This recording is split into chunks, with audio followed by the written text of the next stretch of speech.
My girlfriend lied about having cancer to keep me around, so I exposed her lies on camera and walked away without looking back. I'm a 28-year-old guy, and I still remember the night my world stopped. It was a Thursday, one of those quiet, nothing special evenings. I was halfway through reheating leftover pasta when my phone started buzzing. Emily's name flashed on the screen. We hadn't really been talking much lately.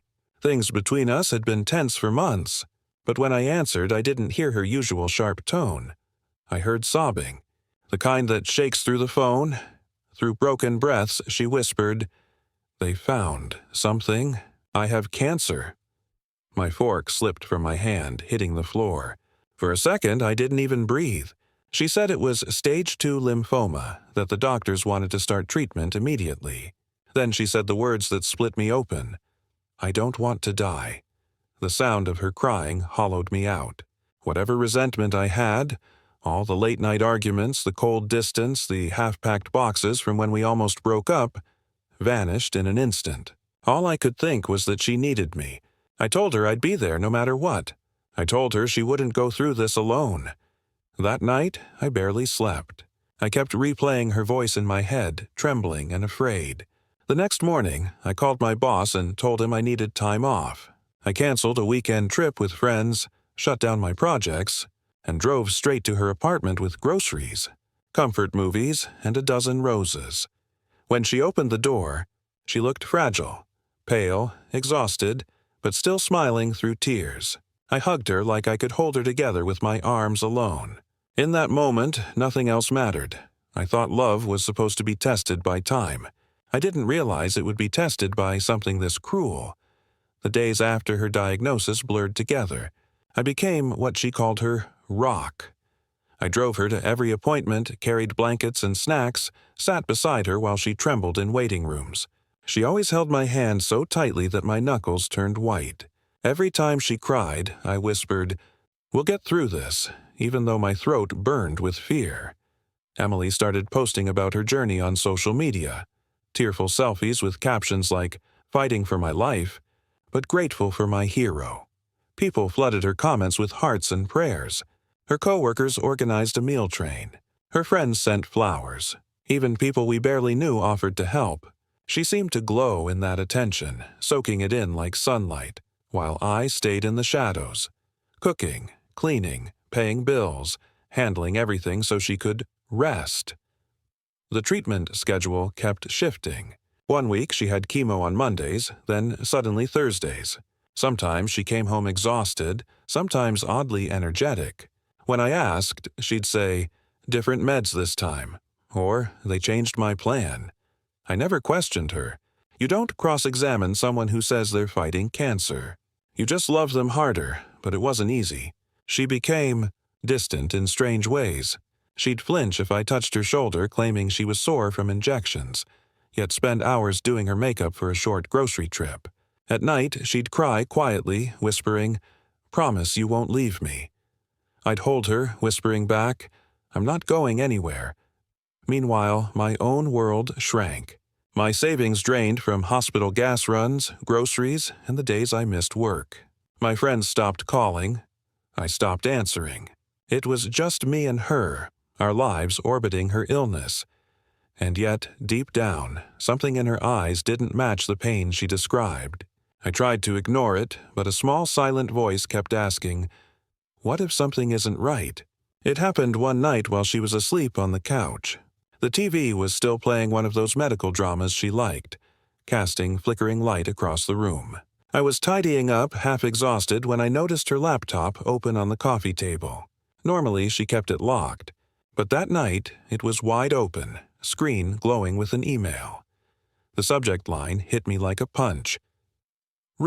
Bald cap tutorial for realistic hair loss effects. My heart started racing. The email thread was between her and some YouTuber who specialized in special effects makeup.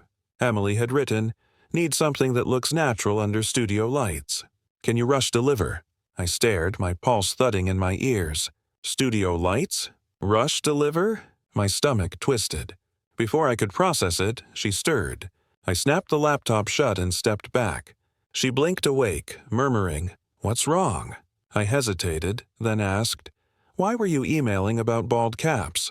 Her eyes widened for a fraction of a second. Just enough. Then she started crying.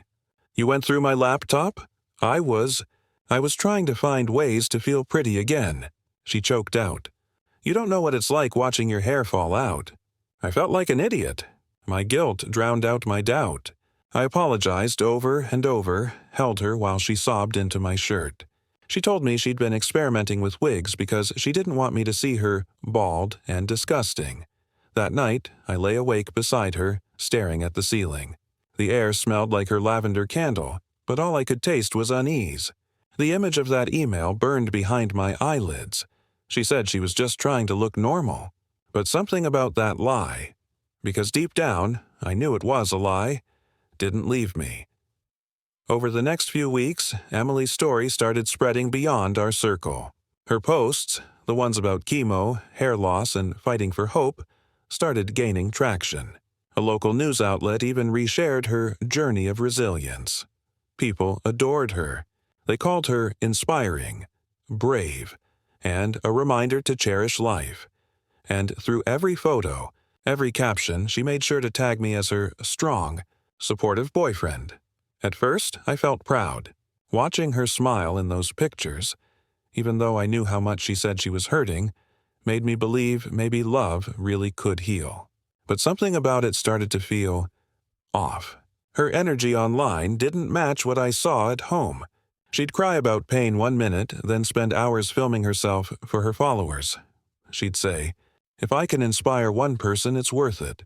But sometimes, when she watched her own videos, she'd smile in a way that didn't look sad. It looked satisfied. She began receiving free meals from restaurants, donations through GoFundMe, even care packages from strangers. My phone kept pinging with PayPal alerts. Money, she said, was for treatment expenses. I didn't question it. I wanted to believe the best of her. But then one night, I overheard her on the phone while I was in the kitchen. Her voice was light, carefree. She laughed and said, "Yeah, they eat this stuff up. Cry a little, talk about fear, then smile through it. Works every time." I froze, my blood turning cold. For a moment I thought I misheard, but when I peeked around the corner, I saw her sitting cross-legged on the couch, scrolling through comments on her latest post, smiling like she'd just won something. I went back to my room and stared at the ceiling all night, telling myself I was imagining things. But that voice inside me, the one I'd been ignoring, got louder. What if this isn't bravery? What if it's performance? A few days later, I got a message from someone I barely remembered. Sarah, one of Emily's old college friends. Her text was short but strange. "Hey, how's Emily doing? I saw her post about chemo." Again. We ended up talking on the phone that night. Her voice was cautious, like she was stepping on glass. "I'm sorry to ask this," she said, "but when was Emily diagnosed?" I told her, just a month ago. There was a pause on the line. Then she whispered, "She told us she had cancer 2 years ago, and that she beat it." I remember my hand shaking so badly that I nearly dropped the phone. "What are you talking about?"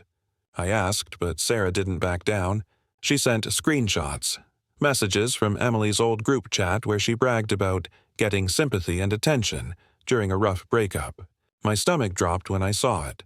Emily saying, "Nothing makes people kinder than cancer." I didn't want to believe it. It felt like my brain refused to process what my eyes saw. When I confronted Emily, she broke down instantly.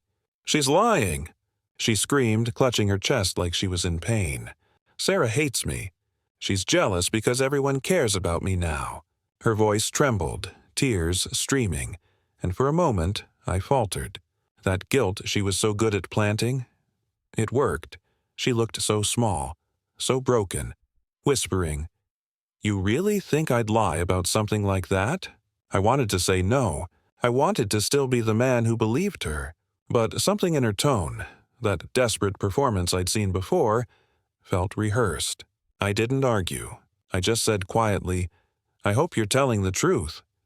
That night, when she went to bed, I stayed awake in the dark, scrolling through her old posts, her photos, her captions. each one more polished than the last. And for the first time, I started saving screenshots. 2 weeks later, Emily made a grand announcement online. She was entering an experimental treatment program overseas and needed urgent financial help. She posted a video of herself crying softly in bed, voice trembling as she said, "The doctors told me my chances are low without this treatment." Within hours, her fundraiser link flooded with donations, thousands of dollars. People from all over the world commented, "Stay strong, Queen," and "You've got this, warrior." I watched the live stream from across the room, numb. Something about it didn't sit right. The background was too clean, her tears too perfect. When she turned off the camera, the sadness vanished. She exhaled, stretched her arms, and said under her breath, "That should do it for today." I sat there in silence, pretending not to have heard. Later that night, she asked if I could help her organize the donation receipts. I nodded, even as my chest tightened. She handed me a folder, but before I could open it, she snatched it back. "Actually, I'll handle it," she said quickly, tucking it into her bag. When she went to shower, I did what I'd been dreading. I opened her laptop again. In her documents was a folder labeled Content Ideas Cancer Series. Inside were fake donation letters, scripts for future videos, and even a Photoshop file with a mock hospital logo. My stomach turned. I scrolled through more files, each worse than the last. Pre-written captions, staged photos, and even payment records tied to her PayPal. She wasn't dying. She was performing death. I slammed the laptop shut and sat on the floor, shaking. The weight of betrayal hit harder than any breakup or fight we'd ever had. I'd given her everything. My money, my time, my soul, and all along she'd been scripting it like a show, and I knew then I wasn't her boyfriend anymore. I was her prop. After that night, something inside me went cold. I didn't explode, didn't confront her, didn't scream. I just went silent. Pretending to believe her gave me access she didn't know I had. If she was going to stage a performance, I was going to record the entire show. I bought a few hidden cameras, cheap ones disguised as picture frames, and placed them around her apartment. One facing the living room where she filmed her videos, another near her desk where she drafted posts, and one in the kitchen where she rehearsed her lines. For a week, I acted like nothing was wrong. I cooked for her, drove her to her appointments, even kissed her forehead goodnight while those cameras captured everything she thought she was hiding. The footage broke me. I watched her practice fake crying in front of a mirror, rehearse dramatic pauses, and test angles under her ring light. In one clip, she laughed while editing a video of herself receiving bad news from her doctor. She looked right into the mirror and said, "People eat this up. Tragedy sells." That sentence played in my head for hours. One afternoon, I caught her recording a reaction video to her fundraiser results. She sniffled, pretending to wipe away tears, and said, "You've all saved my life." Then, the moment she ended the clip, she grinned, opened her PayPal account, and whispered, "Another $5,000. I sat in my car that night, gripping the steering wheel until my knuckles went white. I wasn't angry anymore, I was hollow. Betrayal like that doesn't make you want revenge right away. It makes you question reality itself. But when I looked at the footage again, I knew exactly what I needed to do. If she wanted an audience, I'd give her one. Just not the kind she expected. The weeks that followed were the darkest of my life. I was still pretending, smiling when she filmed, nodding when she spoke about treatment, even helping her carry shopping bags filled with expensive clothes and makeup bought from the same donation money meant to save her life. Every purchase, every lie weighed heavier on me. I felt trapped in her performance, a ghost in my own life. My credit cards were maxed out. My boss warned me that my job was in danger because of all the time off. I barely ate, barely slept. The sound of her fake sobbing from the living room became background noise, the soundtrack of my collapse. One night, as I sat in the dark, she appeared at the door and snapped, "You're being distant. Don't you care if I die?" Something inside me cracked. "Emily," I said quietly, "if you were really dying, you wouldn't have time to fake it." She froze, her eyes flashing with something cold. Then she laughed. You think you're so righteous, don't you? You think you're some kind of hero? Newsflash. People only care about me because I make them feel good about themselves. I just stared at her, numb. There was nothing human left in that smile. She turned away and said, "If you can't handle this, maybe you should leave." But I couldn't, not yet, not until I finished what I'd started. That night, I sat in my car outside her apartment, watching the rain smear the city lights. My reflection in the windshield looked like a stranger, pale, drained, broken. I whispered to myself, "You let her turn you into her puppet." That's when it hit me. This wasn't about saving her anymore. It was about saving myself, and if exposing her was the only way out, then I'd burn the entire illusion to the ground. I spent 3 nights editing everything. Every clip, every recording, every fake tear she rehearsed under that ring light. I stitched them together chronologically. No narration, no commentary. Just the raw, sickening truth. Emily planning her lies, writing donation captions, laughing about how easy it is to make people care. The footage spoke for itself. Watching it made me physically ill, but I couldn't look away. I titled the video, "The Woman Who Lied About Having Cancer." I uploaded it anonymously. No face, no name, just her words and her actions. Then I waited. Within hours it started spreading like wildfire. Reddit, TikTok, Facebook. Everyone had something to say. People recognized her apartment decor, her voice, her exact phrases. Screenshots from her fundraiser went viral with comment sections exploding in rage. "She scammed us," one person wrote. "I donated my rent money to this liar," another posted. By the next morning, her accounts were flooded with backlash. Her follower count dropped by the thousands. Brands that once sponsored her deleted her tags.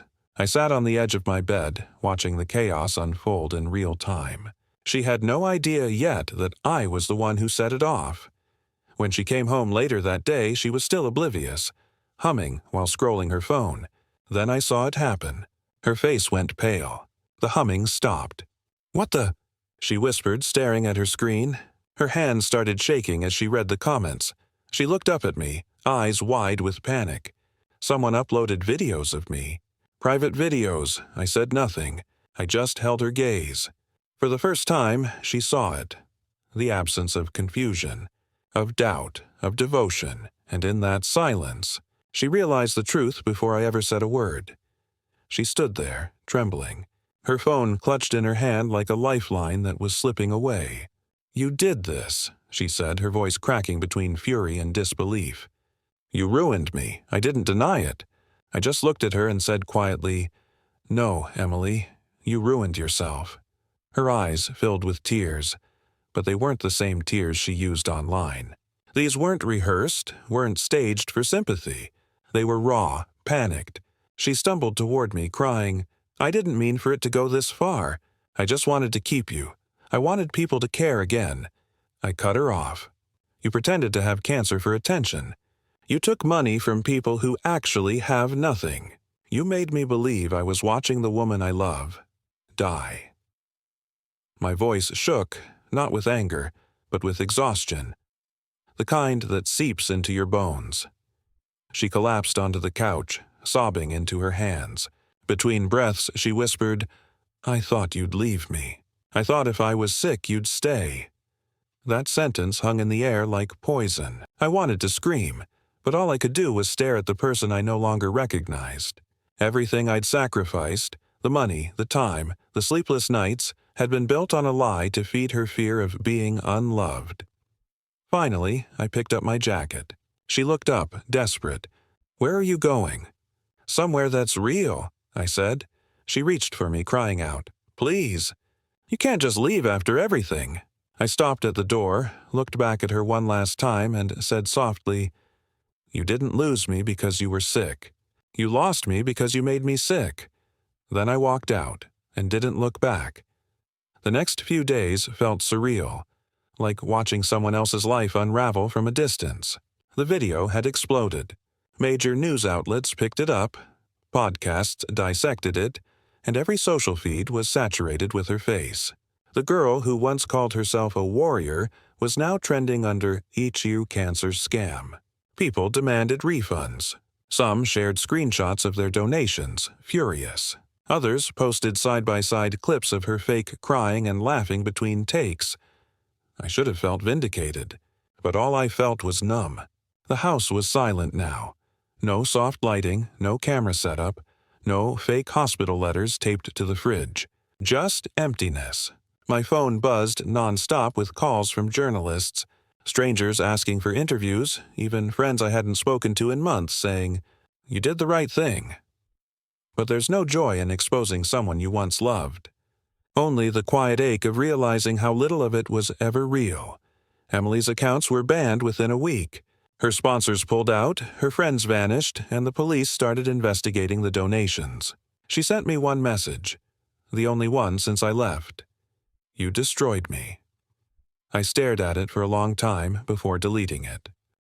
In therapy, I learned to stop replaying her voice in my head. My therapist said, "You didn't destroy her, you stopped enabling her." But guilt doesn't vanish easily. It lingers. In silence, in songs, in the smell of lavender candles I still can't stand to light. It took time, but I started rebuilding. A new apartment, new job, and slow, quiet mornings without chaos. No cameras, no lies. Just air I could finally breathe. Still, sometimes I'd catch a viral post or a clip about her scandal and scroll past it quickly. Because the truth was, I didn't need the world to remember her anymore. I just needed to remember myself. It's been almost a year since everything came crashing down, but sometimes it still feels like yesterday. I see reminders of her everywhere. A stranger with a shaved head, a social post about recovery, a candle that smells like hers. For a long time, those little things would send me spiraling back into that apartment, into that performance I didn't know I was part of. But now, it's different. The memories don't burn anymore. They just echo. Last month, I went back to the park where we used to go before all of this, back when I still believed in her. The air was sharp, cold, honest. I sat on the same bench where she once laughed about beating cancer before we went for ice cream. It's strange how the world keeps moving even after your life falls apart. Kids were playing nearby. A dog chased a ball across the grass. The sunset bled gold across the sky. For the first time in years, I just sat there and felt still. I thought about everything she took from me. The money, the time, the trust. But I also thought about what I took back. Clarity, strength, peace. She had turned pain into performance, but I had turned betrayal into freedom. Before I left, I opened my phone and found the old video, the one that had blown up, millions of views deep. I watched a few seconds, long enough to hear her fake a sob and say, "You can't fake love." I smiled, not out of joy, but finality, and deleted the file. She didn't deserve space in my story anymore. As I walked away, the wind picked up, cool against my face. For once, I didn't feel anger or sadness, just quiet. And I realized something. I hadn't exposed her to destroy her. I exposed her to save the part of me that still believed in truth, and that part, finally, walked away free.